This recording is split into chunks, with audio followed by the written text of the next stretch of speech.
Қайырлы кеш, тур эфирда яңалықтар шығарылышы сіздің білен Рузель Мингалимов. Алатаба бүгінгі төп темалар хақында. Кама балалар медицина өзәгінің яңа туған балалар патология бөлігі эшли башлады. Бирде уздырылган түзекләндерүдән соң инде мөмкинлекләр ачылды. Гүзәл Шихапова ачыклады. Шәһәрдә 2 балалар бакчасы күбәйде. Шаллы бизәкләре дип аталган мәктәпкәчә учреждениене ачу тантанасында республика җитәкчесе Рөстәм Миңнеханов катнашты. Урында Ләйсән Ханова булып кайтты. 4 айлык баласын ташлап күңел ачырга киткән. Полиция хезмәткәрләре сабыйның әнисен эзли. Балалар монда уйныйлар, аларга бик ошый. Берничә буын уйнап үскән балалар мәйданчыгына яңа сулыш өрделәр. Совет чорыннан калган җайланмаларга карата шәһәрдәшләрнең фикере нинди?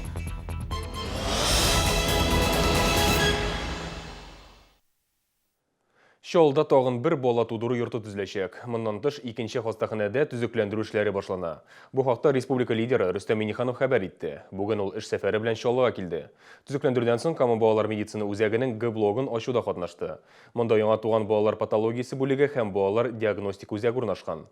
Төзекләндерү өчен барлыгы 200 миллион сум тирәсе акча бүленде. Ксения Шилова игзекләр әнисе кызлары авырлык җыйганчы ул балалар патологиясе бүлегендә. Ремонт барышында яңа туган балалар 9-23 бинасында дәваланды. Танышларын, сабыйларын шул вакытта тапты ди Ксения. Шуңа күрә шартлар начар булыр дип уйлаган. Несравнимо с тем, что сейчас здесь происходит. Танышларым сөйләгәннәр белән биредәге шартларны чагыштырып та булмый. Мине биредә сабыр булырга кирәк дип әзерләгәннәр иде. Ә хәзер барысы да яхшы. Безнең кебек аналар өчен бу бик мөһим. Шартлар табиблар өчендә үзгә биредә яңа җайланмалар урнаштырганнар. Бүлекнең икенче каты җитлекмичә туган сабыйлар өчен җиһазланган, ә беренче каты патология белән дөньяга килгән сабыйлар өчен каралган. Табиблар башка районнар белән видеоконференцияларда үткәрә ала. Прекрасный пост, прекрасно оборудованный.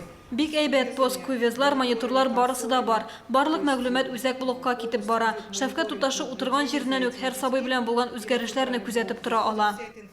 Бүген әлеге бүлекнең эшчәнлеге белән республика лидеры Рөстәм Миңнеханов танышты. Ул төзекләндерелгән бинадан канәгать калды. Хәзер чиратта икенче хастаханә дип белдерде Рөстәм Миңнеханов. Есть целый ряд направлений. Икенче хастаханәдә күп кенә юнәлешләрне яңартасы бар. Бу үлекле хирургиягә кагылышлы сораулар, онкология белән авыручылар өчен химия терапиясе һәм башка яклар аксый. Икенче хастаханәгә караган бала тудыру йортында төзекләндерү кирәк. Бирдә ел саен 3,5 артык сабый дөньяга килә.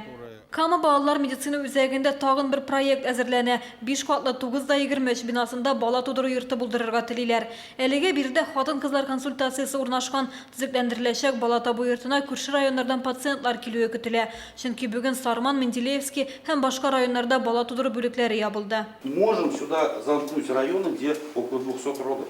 Здесь есть интенсивная терапия, здесь есть специалисты, есть мощный диагностик. Әлеге проектны чынга ашырыр өчен якынча 500 миллион сум акча кирәк. Рөстәм Миңнеханов икенче шәһәр хастаханәсен төзекләндереп бетергәч, бу сорауга кабат кайтырга вәгъдә итте. Гүзәл Шихапова, Айрат Закиров, Чаллы ТВ, яңалыклар.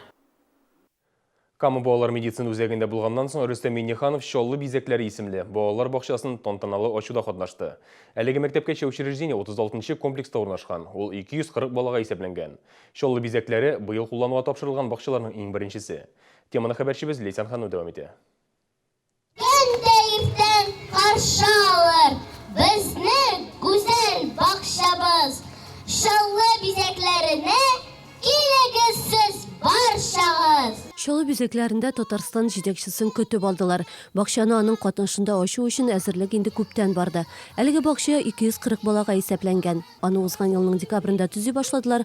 Кыска вакыт эчендә куллануга тапшырдылар. Рөстәм Миңнеханов быел республикада барлыгы 73 бакча төзеләчәген белдерде. Бу Татарстан өчен рекордлы сан. Бу программа әле киләчәктә дә барачак булачак. Һәм безнең теләгебез бөтен шартлар тудырып, безнең балаларыбыз яхшы шартларда менә шундый тәрбия алырга тиеш. Я, наверное, поделюсь определенным секретом. Мин бүген бер серне ачам. 2015 ел программасында Чаллыда нибары 3 балалар бакчасы төзелеше планлаштырылган иде. Без республика җитәкчесенә мөрәҗәгать иттек. Нәтиҗәдә программа арттырылды. 6 балалар бакчасын куллануга тапшырачакбыз. Бакчалар барысы да шул исәптән Чаллы бизәкләрендә бассейнлы булачак. Бирдә балаларга интерактив такталарда шөгыльләнү, сәләтләрен үстерү, мәктәп чорына әзерләнү өчен барлык шартларда тудырылган. Рөстәм Миңнеханов бүлмәләрне карады, балалар белән аралашты. Вам нравится здесь, хорошо вам? Точно? Может, дома лучше? Бакча инде 2 атна тирәсе балаларны кабул итә. Бердә 70-тән артык сабый адаптация чорын үтә. Учреждениедә шеф-пешекче булмау сәбәпле нәниләрне көн буена калдыра алмадылар. Мөдир сүзләренә караганда, хәзер проблема хәл ителгән. Безнең балалар бакчабыз июльнең уртасыннан полный көнгә калдырга була инде.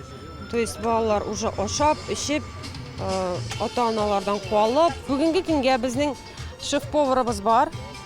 Аларның арасыннан иң яхшысын сайлап, эшкә аларга исәплибез инде без. Шалы бизәкләреннән тыш бүген Фиалка Миләүшә бакчасы да ачылды. Ул Кызыл Шалы микрорайонында иң беренче мәктәпкәчә тәрбия һәм белем бирү учреждениесе. Әсәнханова, Дмитрий Рачеев, Шалы ТВ яңалыклар.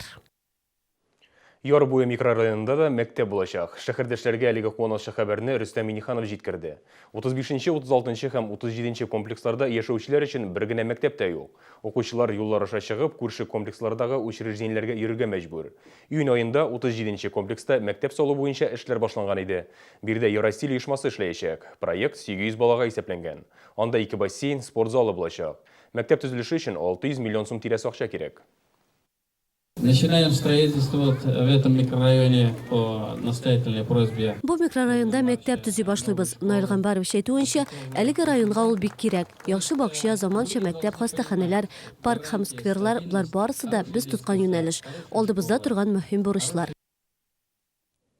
Рөстәм Миңнеханов Вести телеканалы алып баручысы Сергей Брилевка интервью бирде. Очрашу КАМАЗның фәнни-техник үзәгендә узды. Интервью Рөстәм Миңнеханов белән 5 кич проект кысаларында оештырылды. Аны яздыруда безнең иҗат төркеме дә катнашты. Коллегабыз ачыктан-ачык сөйләшү программасын алып баручы Лилия Әхмәтова исә танылган Россия журналистына әңгәмә вакытында ярдәм итте. Алар тапшыруны бергә алып барды. Республика җитәкчесенә Шалы ТВның кайнар элемтә телефонына кабул ителгән сораулар да җиткерелде. Җавапларны Россия 1 телеканалында Рөстәм Миңнеханов белән 5 кич программасы кысаларында ишетергә мөмкин. Тапшыруның эфирга чыгу вакытын без сезгә алдан хәбәр итәчәкбез. Ә инде интервью төгәлләнгәч, Сергей Брилев Шалы турында фикерләр белән уртаклашты. Я в Челнах уже 10-й раз в жизни. В Татарстане в общей сложности был, наверное, раз 40. Минем Шалыга 10-нчы тапкыр килүем Татарстанда инде 40 мәртәбә булганмындыр. Үз кулларым белән күп нәрсәне тотып карадым, кувалды белән дәшләдем. Гомумән Татарстанда нәрсә генә эшләп карамадым. Әле һаман бирегә кайтам. Әгәр син сәяси журналист икәнсең, Татарстанны белү кирәк дип саныйм. Ә хәзергә рекламага бүленәбез, ул бик тиз узар, безнең телеканалда калыгыз. 4 айлык баласын ташлап күңел ачырга киткән. Полиция хезмәткәрләре сабыйның әнисен эзли. Балалар монда уйныйлар, аларга бик ошый. Берничә буын уйнап үскән балалар мәйданчыгына яңа сулыш өрделәр. Совет чорыннан калган җайланмаларга карата шәһәрдәшләрнең фикере нинди?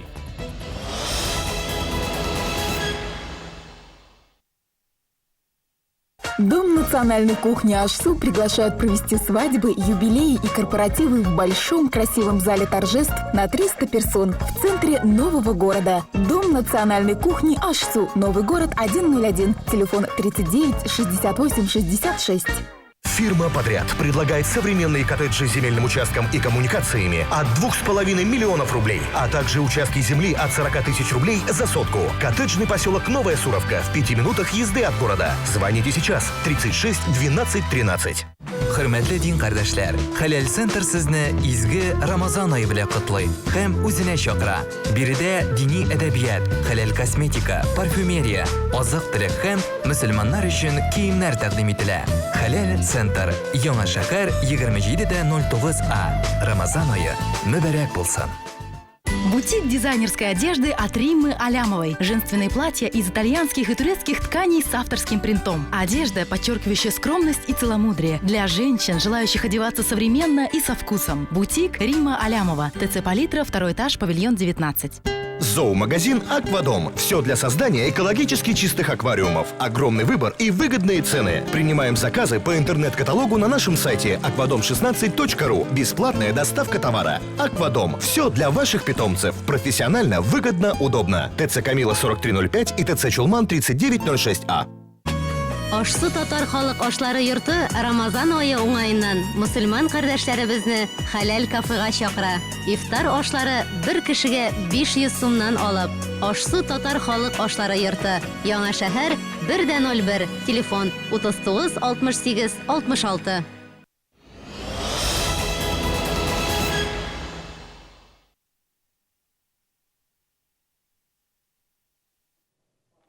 Сіз туры эфирді оңқар чарылышын қарайсыз, сіздің білен Рузил Мингалимов.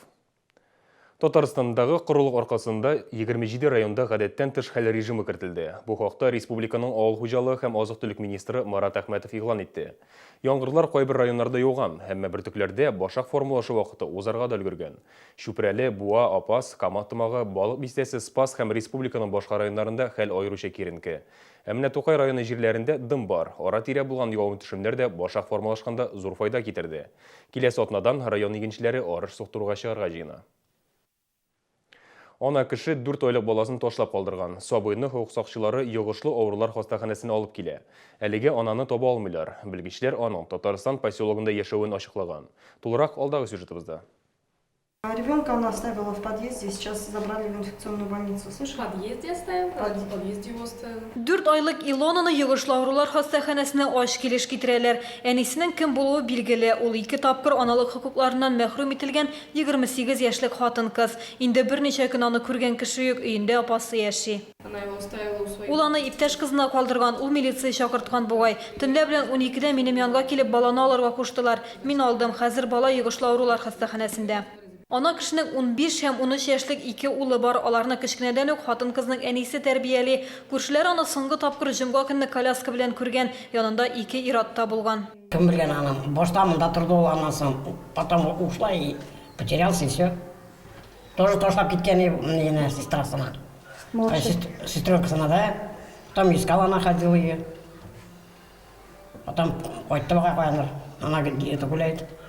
Кайда гуляет, кем белгән алар. Такие дела. Сюда приходит ночевать, да? Ночевать. Мы мында вообще мында тормай бит ул. С кем она пьет, с теми гуляет. Сабый хәзер үзен яхшы хис итә, балиг булмаганнар белән эшләү һәм опека хезмәткәрләре баласын ташлаган әни кешене аналык хокукларыннан мәхрүм итү белән шөгыльләнәчәк. Состояние на данный момент удовлетворительно. Баланы безгә Эчке эшләр идарәсе хезмәткәрләре 4 июльдә китерде. Хәзер бездә ташлап калдырылган 8 бала бар. Барысының да хәлләре канәгатьләндерерлек. Министерство внутренних дел. Авыр хәлдә калган ата-аналар өчен Россиянең күп кенә шәһәрләрендә бәби бишекләре урнаштырылган. Ул баланы махсус җайланган урында калдырырга мөмкинлек бирә. Шалыда да бэби бокс урнаштырылды, әмма әлегә ул эшләми. Кама балалар медицина үзәгендә сәламәтлек саклау министрлыгыннан җавап көтәләр. Гүзәл Шихапова, Гөлнас Хасанова, Илнар Харисов, Шалы ТВ, яңалыклар. Балалар совет чоры мәйданчыгында уйнарга мәҗбүр. Яңалыкларның кайнар элемтә телефоны шалтыратып, 46-да 12 йортында яшәүчеләр шулай дип хәбәр итте. Шәһәрдәшләр белдерүенчә, балалар иске атынгыч саатына тошалып беткән таудан шуып уйный. Алар фикеренчә, балалар өчен бу бик куркыныч. Теманы хәбәрчебез дәвам итә. 46 комплекстагы мәйданчык нәсел буенча күчә дисәк тә була. Берничә дистә ел элек анда 46да 12 йортында яшәүчеләр үзләре уйнаса, хәзер инде монда аларның балалары вакыт үткәрә. 2 атналык бу площадканы төзеделәр, балалар монда уйныйлар, аларга бик ошый. Здесь установили площадку старые и новые, и качели, но мне больше всего нравятся новые. Здесь не было площадки, ее установили, хоть старые, но хорошо. Вначале мама была маленькая, тут играла, а теперь я играю. Балалар мәйданчыгы өчен атынгычларны башка ишек алдыннан китергәннәр. Бу 46да 12 йортында яшәүчеләр теләге буенча эшләнде ди йорт буенча җаваплы шәһәрдәш. Моңа кадәр биредә бер атынгыч та булмаган. Собралось собрание ТОС. Җирле үзидарә җыелышында шундый карарга килдек. Иске мәйданчыкның 3 атынгычын 46да 10, өчесен 46да 12 йорты ишек алдына күчерергә булдык. Иске булсалар да бик сыйфатлы алар. Төзүчеләр аларны куркынычсызлык кагыйдәләрен үтәп урнаштырды. 46да 12 йортында яшәүчеләр 2 төркемгә бүленде. Беренчеләре иске мәйданчык балалар өчен куркыныч дип исәпли.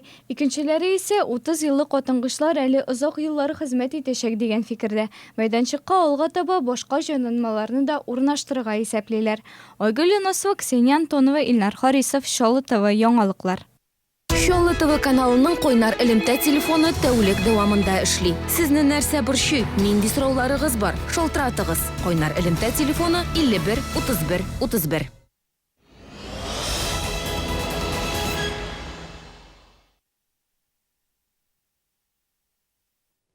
Хош қылырға тілеушілер ихтибарына Татарстан Республикасы Диния нәзіреті 3 тур тәқдим ете. Біріншісі стандарт һәм тизләтілген турлар. Хош қылу вақыты 20-25 күн. Тизләтілгені 14-15 күн дәвам ете. Иқтисади вәзгиятның тотырсызлығы арқасында 2015 ел хожилері эконом турда сайлый ала. Бу очракта хош қылу бәясе түбәнрәк булачак. Тагын бір яңалык, быел хош кылучыларның шет ил паспорты 5 елга түгел, 10 елга рәсмиләштерелгән булырга тиеш. Бу чиратында мөселманнарның чыгымнарын арттыра. Эконом тур булачак хоҗиләргә исә ярдәм буларак оештырылган. Анда безнең кайсы бер түләүләр кертелмәгән, ашау үчү мәсәлән, корбан кертелмәгән, ләкин бу суммага бару, кайту, гостиницада туру гамәлләре кертелгән, алар өчен түләнгән. Һәм ураза тутучылар игътибарына бүген Рамазан айының 19-нчы көне. Иртәгә сәхәр ашау төнге 1:05 минутта тәмам булырга тиеш. Авыз ачу исә 20 сәгать 14 минутта. Тоткан уразаларыгызның савабына ирешергә язсын. Рубриканың мәгълүмати партнеры дизайнер Рима Алямовадан өс киемнәре һәм подряд төзелеш оешмасы.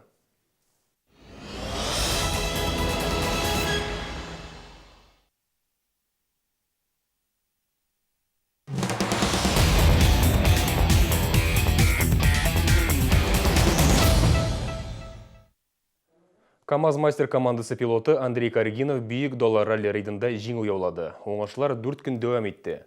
Анда Чаллы командасы 6 экипаж белән чыгыш ясады. Эдуард Николаев исә дистанциядан төшеп калырга мәҗбүр булды. Аның раллида кулы имгәнде.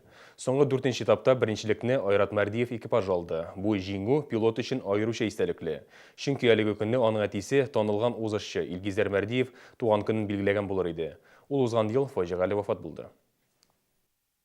Приятен тот факт, что сегодняшний спецучасток выиграл. Бүгенге махсус участокта Айрат Мәрдиев өчен җиңү яулау аеруча мөһим иде. Бүген Илгизәрнең туган көне, команда өчен бу хәтер көне дә. Ул пилот буларак та, кеше буларак та команда өчен күп эшләде.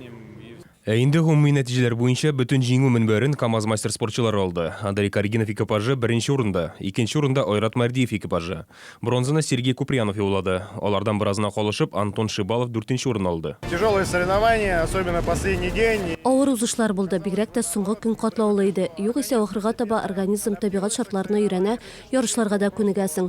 Тик соңгы участок бик катлаулы булды. Машина барды дип әйтү дөрес булмас иде. Ул әле аска таба, әле өскә очты.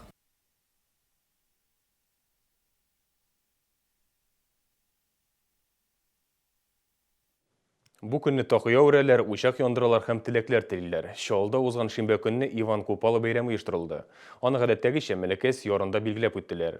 Ел саен төрле милләт кешеләрен үзенә җәлеп иткән бу быел 4000 кешене бергә җыйды. Бәйрәмгә башкарма комитет җитәкчесе Наил Мәгдиев тә килде. Кыңгыраулы күпер Мәләкәс елгасы әлеге бәйрәм борынгыдан килгән гореф-гадәтләрне саклый. Монда иң төп юла теләкләр теләү. Һәркем аның чынга ашачагына чын күңелдән ышана. Атмосфера очень... Мондагы атмосфера шундый матур, хәтта үзеңне иске авылда кебек хис итәсең. Менә кайдадыр абауга чәчәк аттыр да бардын ятылсынга күмелер сыман. Когда кидаешь венок в воду, считается... Шушы көнне такыяңны суга ыргыткач барлык хыялларың чынга аша диелә. Мин әгәр суга венок ташласам, мин бәхетле булам. Мәләкәс елгасы ярында бәйрәм инде 8нче тапкыр оештырыла. Ул елдан-ел популярлаша. Бәйрәмгә хәтта күрше-тирә җирлекләрдән дә киләләр. Иван Купалы бәйрәме Украин общинасы ярдәмендә һәм халыклар дуслыгы, Шишмә халыклар дуслыгы ярдәмендә оешып килә. Чаллы шәһәрендә ул 13нче тапкыр уздырыла. Һәм әлбәттә ул грант акчасына Министерство культурадан бирелгән грант акчасына үткәрелә. Сүзгә сүз тәрҗемә иткән очракта Иван Купалы бәйрәме учаклар яндыру төне дип атала. Мәләкәс ярында әлеге еланы да үтәделәр. Гүзәл Шихапова, Ксения Антонова, Чаллы ТВ, яңалыклар. Безнең яңалыкларны ТВ-чылны.ру рәсми төркемендә карагыз. Шулай ук көн дәвамында 10-да, 12-дә, 14 һәм 16 сәгатьләрдә Чаллы ТВ ТВ-центр каналында көн яңалыклары эфирга чыга. Республика, ил, дөнья хәбәрләре белән күңел радио таныштыра һәм яхшы кәеф бүләк итә. Әмин Рузил Мингалин белән саубулашам. Киләсе очрашларга кадәр.